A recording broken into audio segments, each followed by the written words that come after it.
अस्सलाम वालेकुम। ये हमारा दोस्त अमान ने बनाया है। ये हमारा दोस्त है। हाँ, खालिद खालिद नाम है इसका। और हम थर में आया है। ये हमारी मेहमान नवाजी करता है भाई। हमको दूध भी पिलाता है, रोटी भी खिलाता है और बहुत खिदमत करता है हमारी खालिद भाई। और खालिद भाई आप क्या करते हो? ये मनी होता करे ये बाकी नु जाई मी नु जाई। हैं? हाँ बनी में कणक भी है। हाँ घना बोरी लांदी है।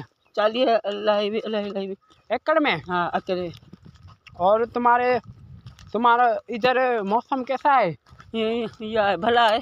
मौसम भला है ना? हाँ पानी वानी किधर से भरने जाते हो? मोरी रे। मोरी पे। हाँ चलो मोरी रे पानी में खारो पानी है।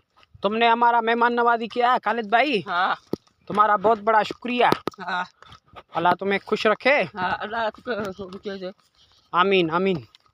वो सब खेल लगा पड़ा है। तैयार तैयार तैयार।